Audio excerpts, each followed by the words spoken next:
Assalamu alaikum, my dear students. My name is Salman Riaz. Today we will discuss topic number 4.13, that is centripetal force. Centripetal force क्या चीज होती है? Centripetal force से related कौन कौन से question आपके एग्जाम में पूछे जा सकते हैं, वो सारी चीजें आज हम इस टॉपिक में कवर करेंगे। सेंट्रीपिटल फोर्स, सेंट्री लफ्ज जो है, बेसिकली जो लफ्ज होते हैं ना, वही अपने अंदर बहुत सारे मीनिंग जो हैं वो छुपा के बैठे होते हैं। तो अगर आप गौर करें तो ये जो लफ्ज सेंट्री है, ये जाहिर कर रहा है सेंटर को, ये जाहिर कर रहा है सेंटर को। तो मतलब कोई चीज ऐसी होगी जो कोई ना कहीं सर्कल से रिलेट कर रही है, कहीं ना कहीं सर्कल से रिलेट कर रही है। तो बेसिकली ये आपके पास एक सर्कल है, और जो सर्कल है उसमें, उस सर्कल में कोई बॉडी मूव कर रही है। फॉर एग्जांपल वो जो बॉडी मूव कर रही है उसके मास m है। जब वो बॉडी सर्कल में मूव करेगी तो उसको सर्कल में मूव करने के लिए जो फोर्स चाहिए वो फोर्स कहलाती है सेंट्रीपिटल फोर्स। अब बेसिकली इस सेंटर की तरफ एक फोर्स लग रही होगी, उसको कहा जाता है centripetal force.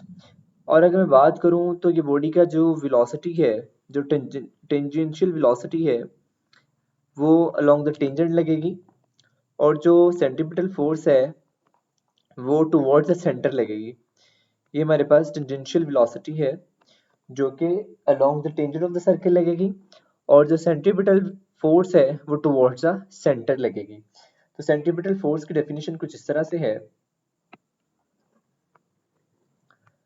The force that causes the object, the force, वो force that causes an object, that causes an object, तो किसी भी ऑब्जेक्ट को चाहिए होती है टू मूव, मूव करने के लिए इन अ सर्कल, सर्कल में, at constant speed, constant speed के ऊपर, वो फोर्स आपके पास कहलाती है सेंट्रीपिटल फोर्स। अब सेंट्रीपिटल फोर्स का आपकी बुक में एक फॉर्मूला दिया गया है, एफ सी इक्वल है M V square over R के। इसमें बेसिकली ये फॉर्मूला आया इस तरह से है कि जो आपके पास सेंट्रीपिटल एक्सीलरेशन होता है वो होता है वी स्केयर ओवर आर के इक्वल। इसमें जो सेंट्रीपिटल एक्सीलरेशन है वो है आपके पास V square over R, V square over R, ये सेंट्रीपिटल एक्सीलरेशन का फॉर्मूला होता है। और अगर मैं देखूं F is equal to M A, ये होता है न्यूटन सेकंड ऑफ मोशन। और अगर इसमें सेंट्रीपिटल फोर्स है तो एक्सीलरेशन भी सेंट्रीपिटल होगा, तो एफ सी इक्वल हो जाएगा M V square over R के।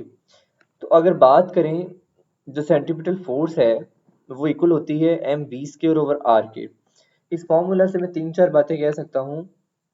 जो सेंट्रीपिटल फोर्स है, जो आपके पास सेंट्रीपिटल फोर्स है, बेसिकली जो सेंट्रीपिटल फोर्स है वो डायरेक्टली रिलेट करती है मास के साथ। सेंट्रीपिटल फोर्स जो है वो डायरेक्टली रिलेट करती है वेलोसिटी के स्केयर के साथ, और जो सेंट्रीपिटल फोर्स है इनवर्सली रिलेट करती है रेडियस ऑफ द सर्कल के साथ। ऐसी बॉडी जिसका मास ज्यादा होगा उसके लिए सेंट्रीपिटल फोर्स भी ज्यादा चाहिए, ठीक है। ऐसी बॉडी जिसका मास कम हो उसके लिए सेंट्रीपिटल फोर्स भी कम चाहिए। और वेलोसिटी के साथ डायरेक्ट रिलेशन है, वेलोसिटी बढ़ेगी तो उसके square time centripetal force increase हो जाएगी, रेडियस बढ़ेगा तो सेंट्रीपिटल फोर्स डिक्रीज हो जाएगी। ये बातें आपके लिए बच्चों नहीं है, इन चीज़ों को समझना जो है वो बहुत ज़रूरी है। इसको मैं अभी आपके करवाता हूँ, एक एमसीक्यू टाइप भी करवाता हूँ। एक सर्कल है आपके पास और एक दूसरा सर्कल है, दोनों का जो रेडियस है वो डिफरेंट है। रेडियस क्या है जी? दोनों का डिफरेंट है। एक का रेडियस 5 मीटर है और दूसरे का रेडियस 10 मीटर है। मास दोनों बॉडीज का सेम है, दोनों बॉडीज का मास 5 केजी है, इसका भी 5 केजी है। इसके ऊपर लगने वाली वेलोसिटी और इसके ऊपर लगने वाली वेलोसिटी भी सेम है। फॉर एग्जांपल ये भी 5 मीटर पर सेकंड है और ये भी 5 मीटर पर सेकंड है, जो वेलोसिटी से ये मूव कर रहा है। अब इसमें अगर हम बात करें सेंट्रीपिटल फोर्स की, तो दोनों की सेंट्रीपिटल फोर्स निकाल लें। सेंट्रीपिटल फोर्स किस तरह से आएगी, F C equal M V square over R के इक्वल होता है। तो मैं एफ सी लिखूं और इसका मास कितना है, मास इसका 5 है, वेलोसिटी 5 का स्क्वायर है, रेडियस फर्स्ट वाले में ये F1 निकाल रहा हूँ, ठीक है, F1c। तो इसमें आ जाएगा ये 5 से 5 कैंसिल, F1c जो है वो 25 न्यूटन आ जाएगी। और अगर ये दूसरे वाले सर्कल के लिए निकालूं तो F C equal M V square divide by R. तो इसके लिए मास तो 5 ही है, वेलोसिटी भी 5 का स्क्वायर है, पर जो रेडियस है वो 10 है। 5 1 5 2, F C equal 25 divide by 2, और देखा जाए तो एफ सी इक्वल हो जाएगी, अगर इसको डिवाइड करेंगे तो आ जाएगा 12.5 न्यूटन।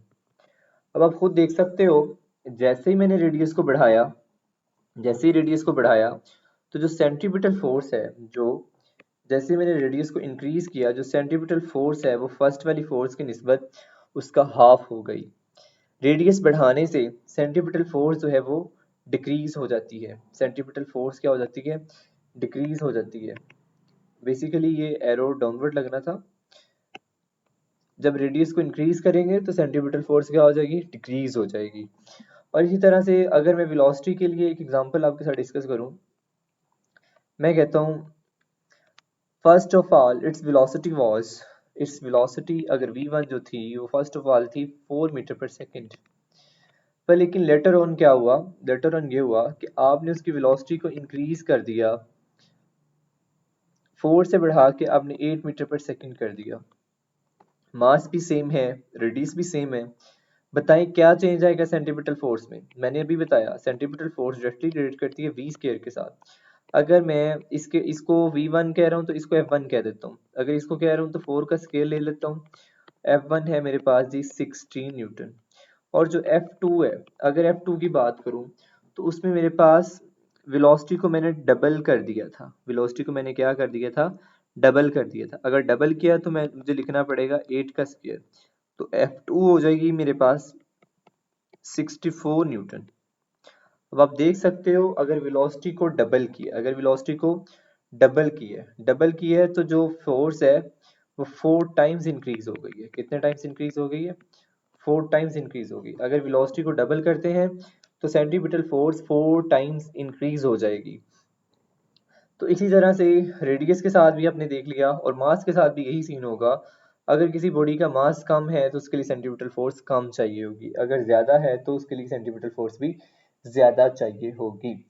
ये कुछ इस फॉर्मूले की डेरिवेशन थी जो हमने इसको मज़ीद कॉन्सेप्चुअली क्लियर करने की कोशिश की है।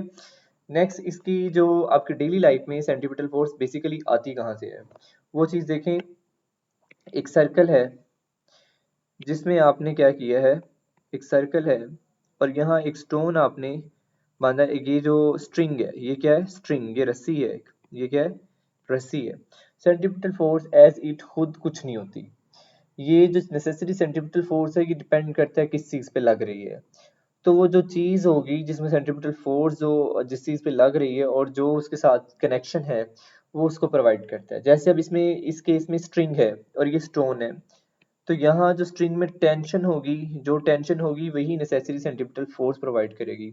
मैं कह सकता हूँ इसमें टेंशन इक्वल होगी M V square over R के, ठीक है। इसी तरह अगर मैं बात करूँ, मेरे पास एक साइड पे अर्थ है और अर्थ की जो साइडें हैं, ठीक है, अर्थ के अराउंड जो है वो मून रिवॉल्व कर रहा है। अगर मैं इस तरह से बात करूँ तो यहाँ एक मून जो है वो रिवॉल्व कर रहा है। अगर मून रिवॉल्व कर रहा है तो मून को जो सेंट्रीपिटल फोर्स है, क्योंकि ये भी सर्कल में ही मूव करेगा, तो इसको जो नेसेसरी सेंट्रीपिटल फोर्स है वो कौन सी चीज प्रोवाइड करेगी, यहाँ पर जो अर्थ की ग्रेविटेशनल फोर्स है, अर्थ की ग्रेविटेशनल फोर्स मैं कह सकता हूँ यहाँ पर जी मास ऑफ मून और mass of earth divide by R square equal हो जाएगा M V square over R के। इस केस में जो अर्थ की ग्रेविटेशनल फोर्स है वही इसको नेसेसरी सेंट्रीपिटल फोर्स प्रोवाइड करेगी। नेक्स्ट आपकी बुक में एक एग्जांपल डिस्कस हुई है ड्रायर मशीन की। ये ड्रायर मशीन का एक सिलेंडर होता है जिसमें बहुत सारे होल्स होते हैं, बहुत सारे क्या होते हैं, होल्स होते हैं, मतलब सुराख होते हैं। तो अब वो कह रहा है कि इसमें जब आप कपड़ों को घुमाते हो, गीले कपड़े डालते हो, वेट क्लोथ्स इसमें डालते हो, होता यह है कि सिलेंडर रोटेट करता है बहुत तेजी के साथ, और जो क्लॉथ्स और ड्रम वाल्स के दरमियान, किन चीजों के दरमियान, दो चीजें हैं, एक क्लॉथ्स हैं, कपड़े हैं, दूसरी जो चीज है वो ड्रम की वॉल्स हैं, सिलेंडर की वॉल्स हैं, उन दोनों के दरमियान होता यह है कि ये प्रोवाइड करता है, इन दोनों के दरमियान जो फ्रिक्शन होती है, इन दोनों के दरमियान जो फ्रिक्शन की जो फोर्स है, वो इसको प्रोवाइड करेगी नेसेसरी सेंट्रीपिटल फोर्स। और होगा ये, जब वाटर के मॉलिक्यूल्स फ्री टू मूव होंगे तो वो सेंट्रीपिटल फोर्स की वजह से सर्कुलर पाथ में मूव करना शुरू करेंगे, और क्या होगा, जो ड्रम के होल्स हैं उधर से एस्केप कर जाएंगे, और पानी जहां से जब ये घूमना ऐसे शुरू करेंगे, फ्लो जैसे ऐसे घूमना शुरू करेंगे, तो नेसेसरी सेंट्रीपिटल फोर्स की वजह से वाटर के मॉलिक्यूल्स जो फ्री टू मूव होंगे वो बाहर निकल जाएंगे, यहाँ होल से क्या होगा, वाटर क्या होगा, मूव कर जाएगा। As the water molecules are free to move, so they cannot get the required centripetal force to move in circular path. वो free to move होते हैं और उनके पास जो है वो required centripetal force नहीं होती, इसलिए वो क्लॉथ से रिमूव हो जाएगा, पानी जो है वो जो कपड़े हैं वो आपके क्विकली ड्राई हो जाएंगे। ठीक है, नेक्स्ट एक एग्जांपल है आपकी बुक में क्रीम सेपरेटर की। क्रीम सेपरेटर में ये होता है, आप मिल्क को क्या करते हो, क्रीम सेपरेटर में आप क्या करते हो, मिल्क को बहुत तेजी के साथ आप वर्ल करते हो, वर्ल करना मतलब उसको घुमाते हो, जब उसको वर्ल करते हो बहुत तेजी के साथ, होता यह है, डिपेंड करता है मास पे, सेंट्रीपिटल फोर्स का डायरेक्ट रिलेशन होता है मास के साथ, किस चीज के साथ, मास के साथ। जो लाइटर पार्टिकल्स होते हैं उन पे सेंट्रीपिटल फोर्स कम लग रही होती है, वो सेंट्रल पार्ट में जमा हो जाते हैं, क्या चीज, जो लाइटर पार्टिकल्स हैं, जो लाइटर पार्टिकल्स हैं, ये लाइटर मॉलिक्यूल्स हैं, लाइटर पार्टिकल्स जो हैं वो मूव कर जाएंगे सेंटर की तरफ, मूव हो जाएंगे, मूव टूवर्ड्स सेंटर। इसकी रीजन ये है, सेंटर की तरफ क्यों मूव करेंगे, रीजन ये है कि जो लाइटर पार्टिकल्स हैं उनका मास कम है, मास कम है तो सेंट्रीपिटल फोर्स उन पर कम लग रही है, जब सेंट्रीपिटल फोर्स कम लगेगी तो लेस सेंट्रीपिटल फोर्स उनके लिए चाहिए, वो लेस सेंट्रीपिटल, इसलिए वो सेंट्रल पार्ट में क्या हो जाएंगे, गैदर हो जाएंगे। और जो हैवियर पार्टिकल हैं उनको ज्यादा सेंट्रीपिटल फोर्स चाहिए होती है, सेंट्रीपिटल फोर्स क्या चाहिए होती है, ज्यादा चाहिए होती है, इसलिए जो हैवियर पार्टिकल्स हैं वो साइडों पर लगे होते हैं। ठीक है, move towards particles, move towards, move aside के लिए, ठीक है, वो साइड्स की तरफ मूव कर जाते हैं, क्योंकि उनको सेंटर में लाने के लिए ज्यादा सेंट्रीपिटल फोर्स चाहिए, और जब ज्यादा सेंट्रीपिटल फोर्स चाहिए होगी तो इसलिए वो टुवर्ड्स द मूव जो ज्यादातर वो वॉल्स की तरफ ही रहेंगे। अगर सेंट्रीपिटल फोर्स कम चाहिए लाइटर पार्टिकल्स को, तो जाहिर बात है वो ज्यादा इजीली सेंटर की तरफ मूव कर जाएंगे, और जो हैवियर पार्टिकल है उनको सेंट्रीपिटल फोर्स ज्यादा चाहिए, इसलिए वो साइडों की तरफ मूव करेंगे, सेंटर में नहीं आएंगे, और इस तरह से आपको क्रीम जो है वो मिल्क से सेपरेट होके मिल जाती है। स्टूडेंट ये बहुत छोटा सा टॉपिक था आपके पास, सेंट्रीपिटल फोर्स।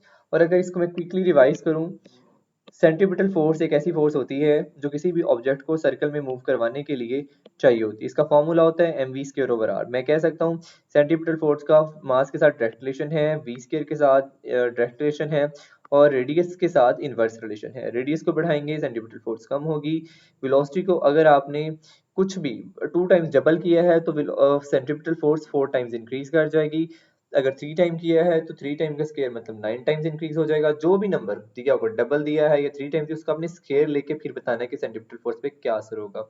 इसी तरह मास के साथ है, मास में सिंपल डायरेक्ट रिलेशन है, स्केयर के साथ नहीं है।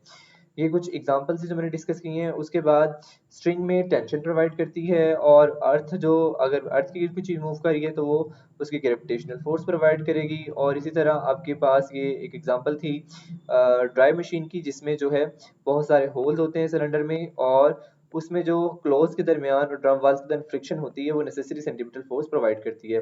और अगर बात करें इधर इसमें क्रीम सेपरेटर में, तो इसमें सेंट्रीपिटल फोर्स डिपेंड करती है मास पे, लाइटर पार्टिकल क्योंकि छोटे होते हैं उनके लिए सेंट्रीपिटल फोर्स कम चाहिए होती है, इसलिए वो ज्यादा इजीली सेंटर की तरफ मूव कर जाते हैं, और जो हैवियर पार्टिकल्स होते हैं उनके लिए सेंट्रीपिटल फोर्स जो है वो ज्यादा चाहिए होती है, इसलिए वो ज्यादातर वॉल्स की तरफ होते हैं, साइडों पे लगे हुए होते हैं।